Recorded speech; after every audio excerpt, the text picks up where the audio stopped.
What's going on, guys? I'm Tyler. I review movies by reenacting them, and today we're going to talk about Alien Romulus.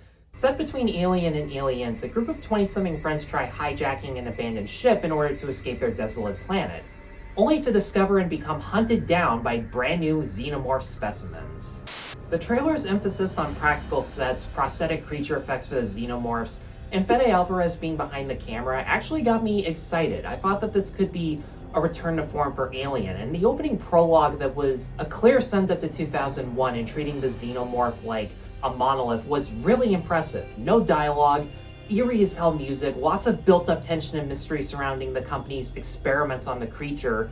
It felt like Fede Alvarez actually understood the atmosphere of Alien, but unfortunately there are no other scenes like that in Romulus. Now look, I knew going in that the scares and effects were going to matter more than actual character development, but even with as bland and unremarkable characters as these, I thought the direction would be suspenseful enough to frighten you, and the actors would at least have charisma or chemistry with each other that could at least make you fear for their lives. Neither of those things happened. The sets are lit in such a dark, murky way that not only is it damn near impossible to make out all of the impressive details thrown into the production design, the xenomorphs themselves and their kills are shrouded in way too much shadow and choppy editing in order to actually see the violent moments and get sucked into the intensity. Just putting the real effects to complete waste and taking away any suspense that had been built up. Because honestly, there are crucial moments like face huggers crawling underwater or the humans adjusting the temperature in the room to make themselves invisible that, had these sequences been better filmed, would have been awesome to watch. But then again, a good chunk of the scares rely on tracking shots where you know exactly when something's about to pop up behind them or there's going to be a tap on the shoulder, so you already know where it's going to go.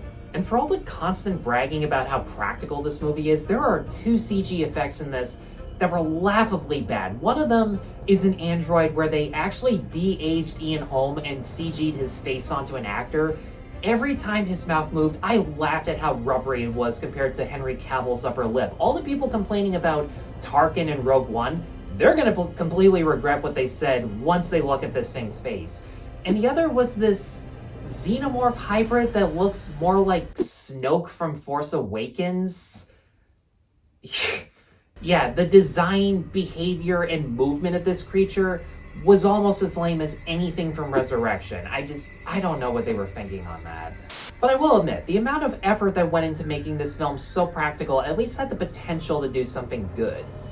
This cast, on the other hand, is stuck playing a bunch of Jason X rejects who are either more dull and robotic than the actual android in this, or cartoonishly over the top that you're just waiting for them to die, which, based on the 3 or 4 climaxes in this, takes way too damn long. In their defense though, while they have an understandable motivation of trying to escape this corrupt planet, there's no sunlight, it's a government bureaucracy that's constantly raising prices. If you're Canadian especially, you can understand most of this. But the actual world building and screen time of these characters experiencing the hardships that make them want to escape for a better life is way too rushed for us to get emotionally invested, and they spend a lot of time hammering home about how important it is that they get off this planet. So the script expects you to actually understand what these characters are going through and root for them, and I couldn't have cared less. Cailee Spaeny goes back and forth from being so stoic and flat, even when she's watching shit go down to her own friends, that her lifeless line reads were beyond laughably bad, to all of a sudden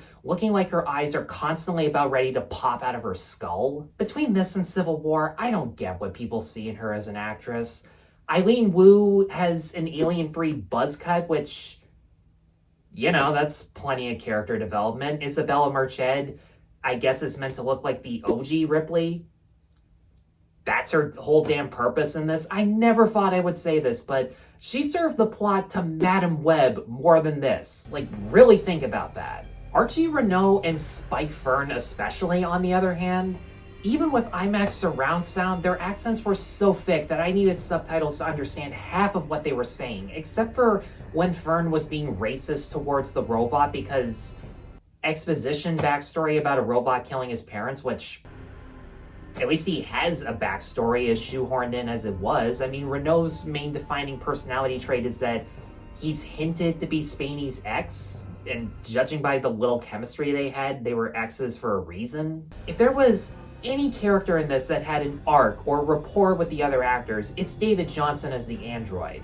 His more socially awkward personality compared to the advanced self-aware ones of the franchise didn't always make sense, but when the other characters singled him out for not being human, you felt his pain, and the persecution that he's experienced from humanity explains why, without getting into spoilers, he takes a darker turn halfway through, even though you've seen this in other movies, you kind of know where it's going anyways. It's kind of ironic, whenever Fede Alvarez makes an adaptation or a remake, I can't stand it, but his original concepts are pretty awesome to watch, and that's kind of my big issue with Alien Romulus. It's not god-awful or anything, but it's so mediocre because you've seen this exact formula done a bajillion times with a much better execution.